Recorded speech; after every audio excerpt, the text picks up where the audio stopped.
What's going on, everybody? Blizzard has finally announced that they're getting ready to start inviting people to join their closed endgame beta for Diablo IV. This beta period is going to let players test out endgame features of D4, which include Helltide, Nightmare Dungeons, Whispers of the Dead, Fields of Hatred, and Paragon Boards.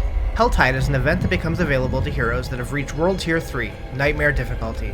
Monsters in the selected zone have their difficulty increased, but also drop better loot. The monster density within these zones is also increased. This sounds similar to the terror zones in Diablo II Resurrected. Killing monsters within a Helltide can drop cinders, which can be spent to open Helltide chests scattered through the region that contains loot exclusive to a single item slot, such as two-handed weapons, pants, or chest armor. Nightmare dungeons can be unlocked with Nightmare sigils. Finding a sigil in the world unlocks a corresponding dungeon with special modifiers to increase the difficulty and rewards of the dungeon the sigil was tied to. This sounds a lot like Path of Exile's mapping system.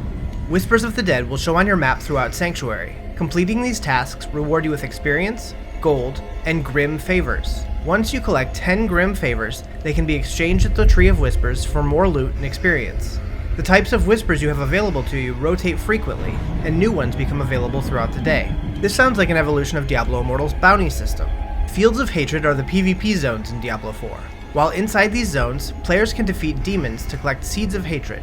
Once you have these seeds, they can be taken to the Altar of Extraction, where they can be smashed into red dust. But if you die before turning them into dust, you'll drop your seeds and they can be collected by other players. Red dust can be used to purchase cosmetics and mounts. Lastly, we'll be able to test the Paragon Boards, which is the endgame character growth system that's normally unlocked once your characters reach max level in the game. Blizzard's announced that they're going to be determining who will be invited to this beta based on gameplay data, inviting players who have recently spent significant amounts of time playing the endgame of Diablo II Resurrected and Diablo III.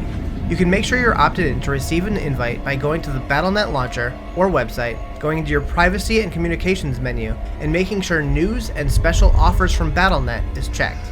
This has to be completed by October 11th, but if you don't get in by November 18th, a public beta will be coming early next year.